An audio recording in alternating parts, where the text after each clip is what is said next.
살면서 가장 믿었던 사람에게 인생 전체를 부정당해 본 적 있으신가요? 새벽 3시 70평생 한 번도 어겨본 적 없는 집의 빗장을 제 손으로 풀지 못하고 떨고 있었습니다. 부엌 구석에 놓인 낡은 숭늉 냄비만 멍하니 바라보며 저는 아무 말도 할 수 없었죠. 그날 제 아들이 건넨 홍삼 한 병이 왜 그렇게 차갑게 느껴졌을까요? 30년 동안 쉬어본 적이 없습니다. 경기도 변두리에서 정순 한정식 하면 모르는 사람이 없었죠. 뜨거운 가마솥 앞에서 땀을 흘리며 아들 준호를 키웠습니다.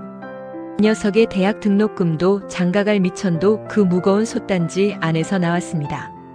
준호가 대기업에 입사하던 날 저는 이제 다 살았다 싶었습니다. 아들은 제 거친 손을 잡으며 말했죠. 엄마, 이제 고생 그만하고 우리랑 같이 살아요. 그 말을 믿었습니다. 아니, 믿고 싶었습니다. 그게 제 평생의 훈장이라 생각했으니까요. 30년 정든 가게를 처분했습니다. 손에 쥔 돈은 모두 아들의 새 아파트 잔금으로 들어갔죠. 제 이름으로 된 것은 낡은 요리책 한 권뿐이었지만 서운하지 않았습니다. 자식 잘 되는 게 부모 인생의 완성이라 믿었으니까요. 아들 네 집 안방은 며느리 미란의 차지였습니다. 저는 베란다 옆 작은 북향방에 짐을 풀었죠. 미란은 처음엔 싹싹했습니다. 하지만 보름이 지나자 말투가 변하더군요. 어머님, 요즘 누가 이런 짠 반찬을 먹어요? 준호 씨 건강 생각 좀 해주세요. 아, 그리고 숭늉 냄새. 거실까지 배니까 앞으론 하지 마시고요. 정성껏 끓인 숭늉이 싱크대에 그대로 버려졌습니다. 구수한 냄새가 나던 주방은 이제 향수 냄새와 커피 향만 가득합니다. 제가 설 자리는 점점 좁아졌죠.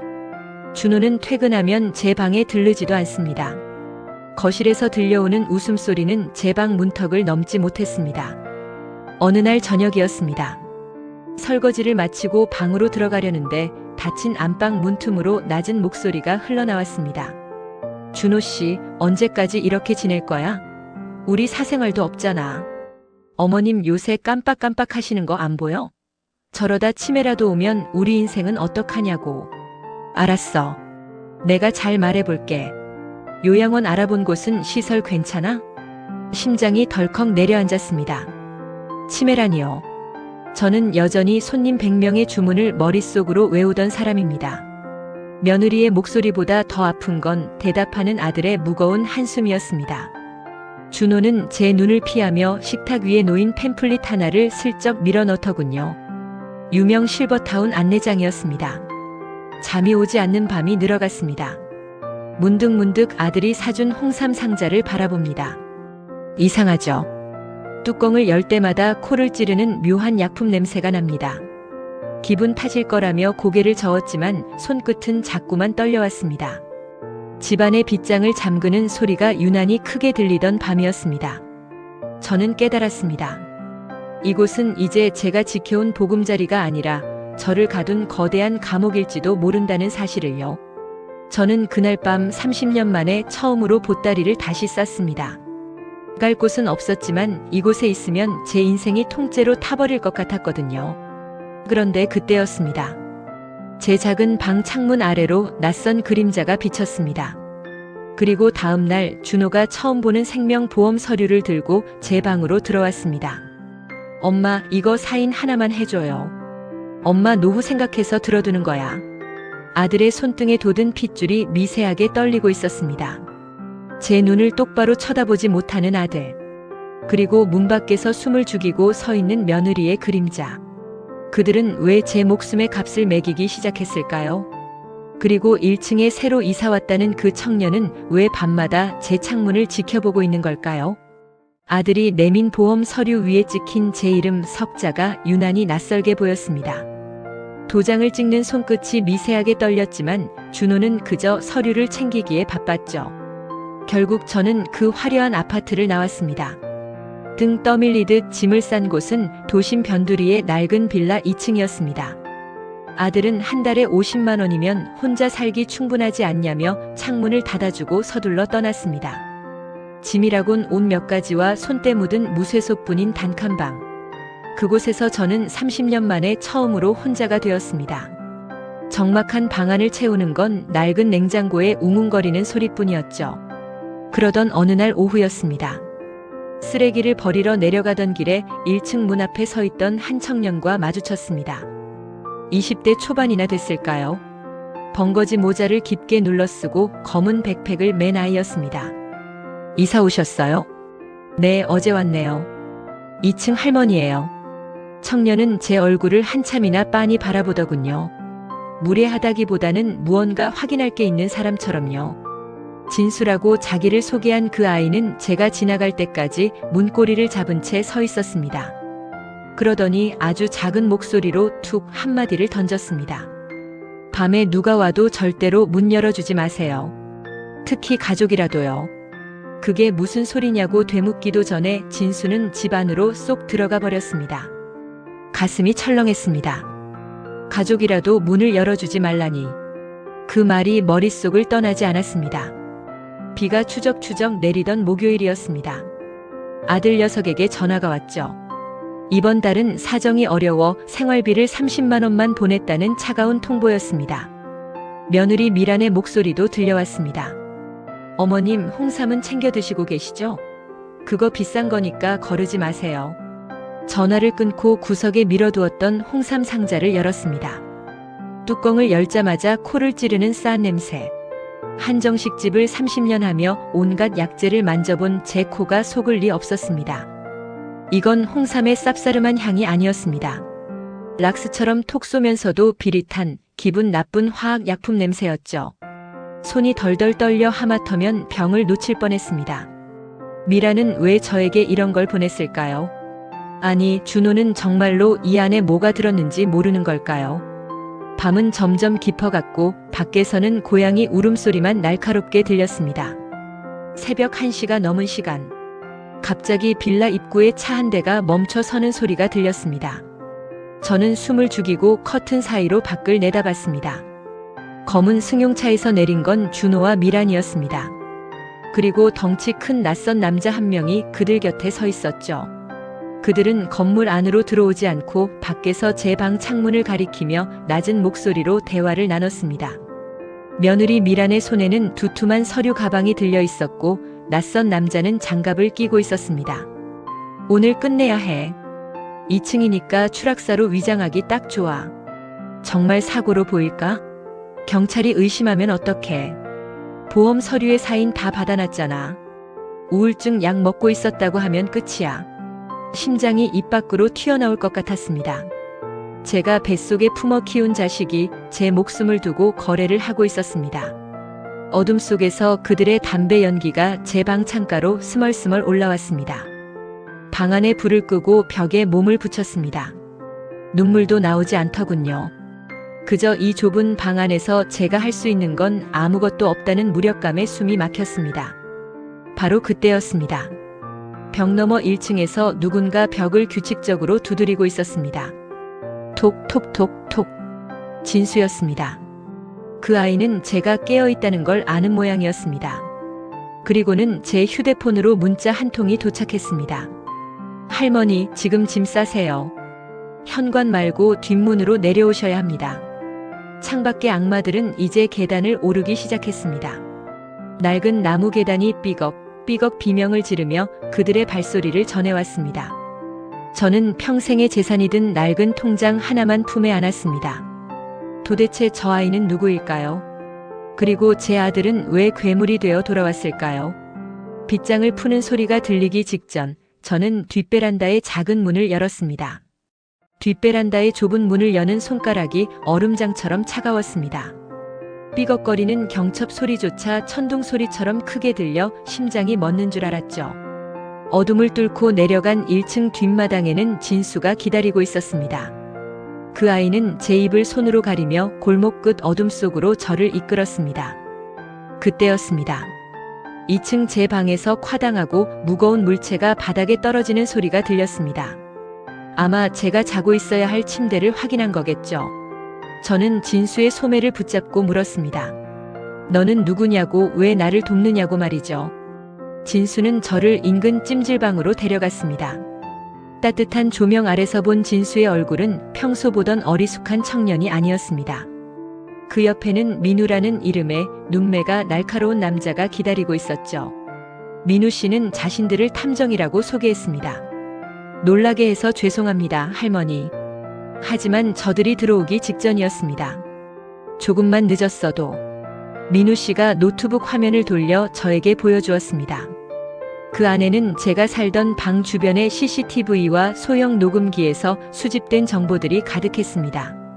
며느리 미란의 얼굴이 화면에 가득 찼습니다.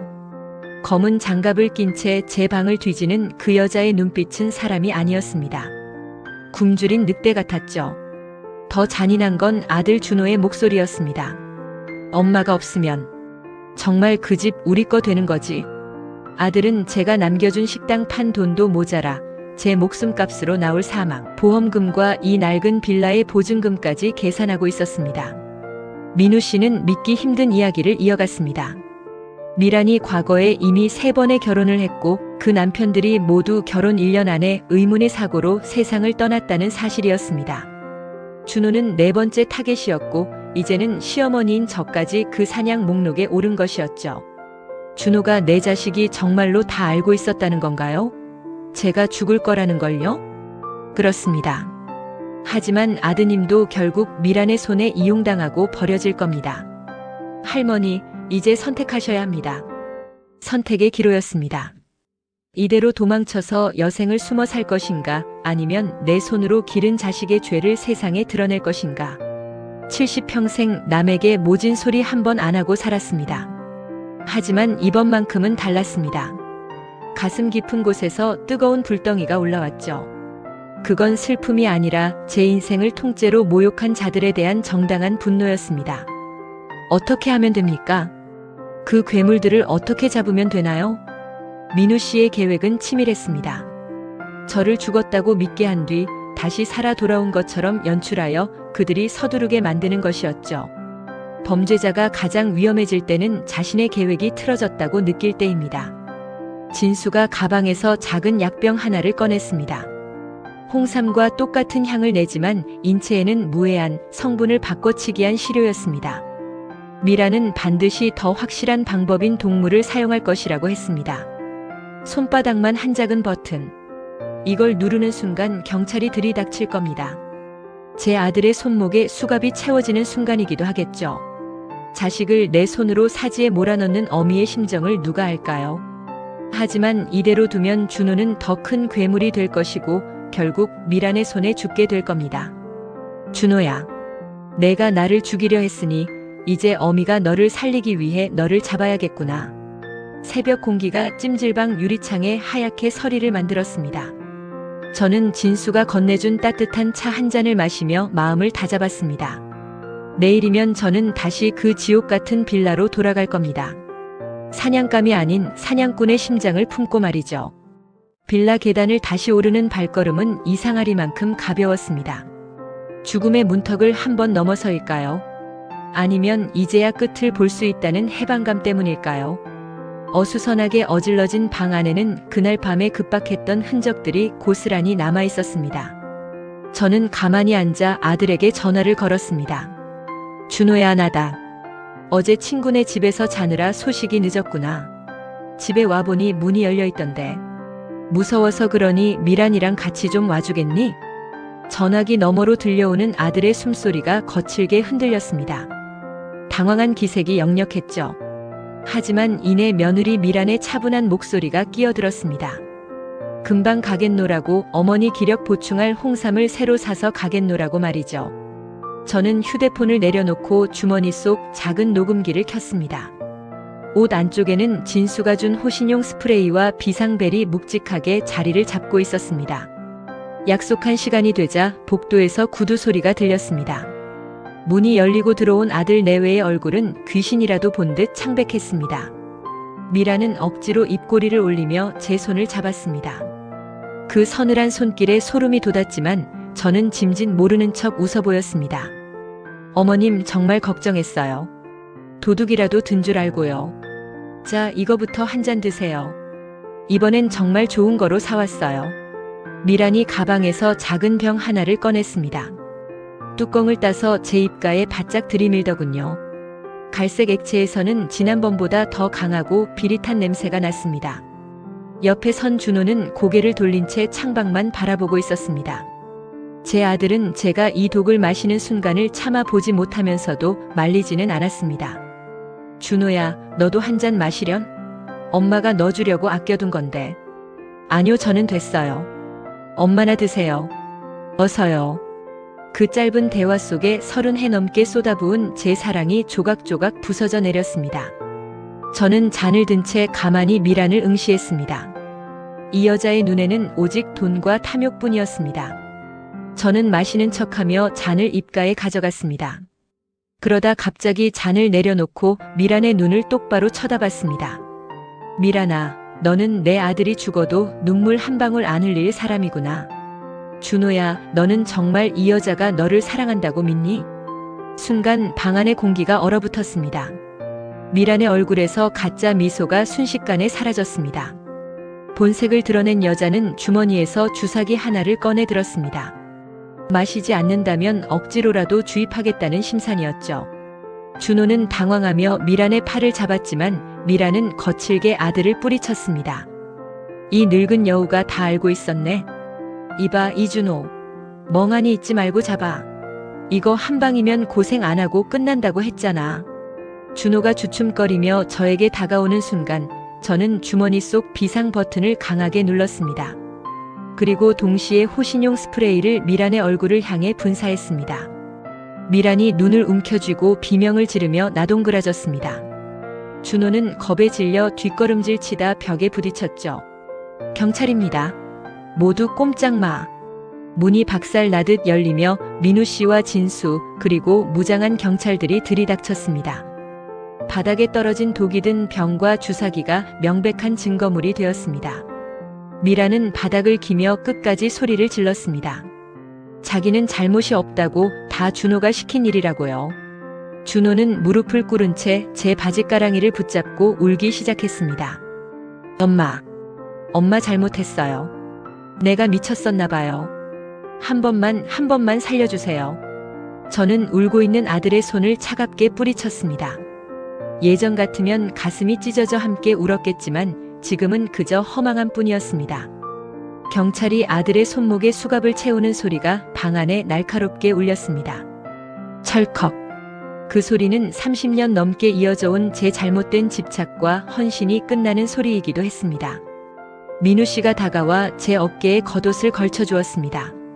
저는 아들이 끌려나가는 뒷모습을 끝까지 지켜봤습니다. 배신감은 칼날처럼 가슴을 후벼 팠지만 이상하게도 머릿속은 맑아졌습니다. 이제야 비로소 제가 해야 할 일을 다 했다는 생각이 들었습니다. 자식을 괴물로 만든 것은 저의 과한 사랑이었을지도 모릅니다. 그래서 제 손으로 그 죗값을 치르게 하는 것, 그것이 제가 줄 수 있는 마지막 교육이었습니다. 법정을 나오던 날 하늘에서는 진눈깨비가 흩날리고 있었습니다. 수의를 입고 고개를 떨군 아들의 뒷모습을 보며 저는 입술을 지그시 깨물었죠. 눈물은 나오지 않았습니다. 이미 그날 밤 빌라의 차가운 바닥에서 제 눈물은 모두 말라버렸으니까요. 몇 달 뒤 경기도 소도시의 한적한 골목에 작은 가게 하나를 냈습니다. 정순 한정식이라는 거창한 간판 대신 그저 정순의 집이라 적힌 소박한 나무 팻말을 걸었죠. 새벽 5시면 일어나 쌀을 씻고 물을 써는 일상이 다시 시작되었습니다. 하지만 예전처럼 누군가에게 내보이기 위한 거창한 상차림은 아니었습니다. 가게 문을 열면 가장 먼저 민우 씨와 진수가 들어옵니다. 두 사람은 제 가게 2층에 새로 둥지를 틀었습니다. 낡은 책상 2개와 컴퓨터 몇 대가 전부인 탐정사무소지만 이제는 제법 찾는 사람들이 늘었더군요. 진수는 아침마다 제 가게에 내려와 숭늉 한 사발을 들이켜고는 배시시 웃습니다. 할머니, 오늘 숭늉은 유난히 구수하네요. 아 참, 이거 새로 나온 명함이에요.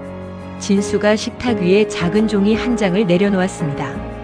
하얀 바탕에 고문 탐정 임정순이라는 글자가 정중하게 새겨져 있더군요. 돋보기를 쓰고 그 글자를 가만히 쓸어보았습니다. 70평생 누군가의 아내로 누군가의 어머니로만 불리던 제가 비로소 제 이름 석자 뒤에 새로운 자리를 얻은 기분이었습니다. 오후가 되면 비슷한 사연을 가진 노인들이 하나둘 가게 문을 밀고 들어옵니다. 자식에게 배신당해 갈 곳 없는 이들, 평생 모은 돈을 사기당해 눈물 찢는 이들. 저는 그들에게 말 대신 따뜻한 밥 한 공기를 먼저 건넵니다. 밥알을 씹으며 기운을 차린 그들의 이야기를 들으며 저는 민우 씨에게 전달할 핵심 내용들을 낡은 수첩에 기록하곤 하죠. 어느 날은 교도소에서 온 편지 한 통을 받았습니다. 준호의 비뚤비뚤한 글씨체. 저는 그 편지를 뜯지 않은 채 주방 난로 속에 조용히 던져 넣었습니다. 미움도 원망도 미련도 타오르는 불길 속에 연기가 되어 흩어졌습니다. 가게 앞 골목길에도 봄 기운이 완연합니다. 찬바람에 몸을 움츠렸던 담벼락 아래에 노란 민들레가 고개를 내밀었네요. 저는 앞치마를 고쳐 메고 다시 주방으로 들어갑니다. 누군가를 위해 밥을 짓는 일이 이제는 저를 갉아먹는 희생이 아니라 저를 살아가게 하는 힘이 되었음을 느낍니다. 해질녘 민우 씨와 진수가 퇴근하며 2층 계단을 내려옵니다. 할머니, 내일은 지방으로 출장 가야 해요. 라는 진수의 활기찬 목소리가 골목에 퍼집니다. 저는 그들을 향해 손을 흔들어 보이며 가게 문을 닫습니다. 어두워진 거리에 가로등이 하나둘 켜집니다. 저는 불 꺼진 식탁에 홀로 앉아 창가에 비친 제 얼굴을 가만히 응시해 봅니다. 30년 넘게 불 앞에 서서 거칠어진 피부와 깊게 파인 주름들. 하지만 그 주름 사이로 예전엔 보지 못했던 기묘한 평온함이 머물러 있더군요. 이야기를 끝까지 함께 해주셔서 진심으로 감사합니다. 주인공 정순의 용기가 여러분의 가슴에 작은 울림이 되었기를 바랍니다. 시청자 여러분, 당신은 오늘 당신의 이름으로 불리는 삶을 살고 계시는가요? 오늘의 이야기는 여기까지입니다. 급하지 않게 필요할 때 다시 찾아올 수 있는 채널이 되겠습니다. 구독과 좋아요는 이 이야기를 계속 이어가도 된다는 조용한 신호로 받아들이겠습니다. 감사합니다.